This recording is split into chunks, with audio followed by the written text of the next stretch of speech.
की इस्तदा की गई। हसन न्याजी के वकील फैसल चौधरी के दलाइल जारी हैं। मजीद जानेंगे बोल न्यूज के नुमाइंदे एहतशाम अली अब्बासी से। एहतशाम, बताइएगा समाअत जारी है, क्या कार्रवाई हो रही है?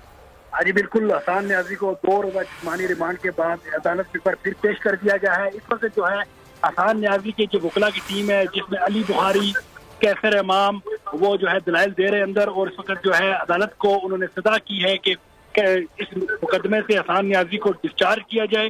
दूसरी जानिब जो प्रोसिक्यूटर की जानिब से इब्तिदा की गई है कि 5 रोजा मजीद जिस्मानी रिमांड दिया जाए, और इब्तिदा में ये कहा गया है कि जो मुलजम इनके साथ था उसकी शिनाख्त हो गई है। हसन न्याजी से अभी हमने असला बरामद करना है। इस वक्त जो है जो इनकी वकला की टीम है अंदर दलाइल दे रही है।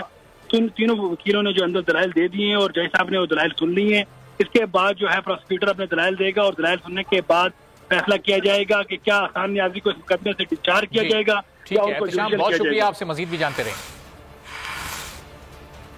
और मौसम की बात करें तो कराची के मुख्तलिफ इलाकों में बारिश का सिलसिला जारी है, कहीं तेज और कहीं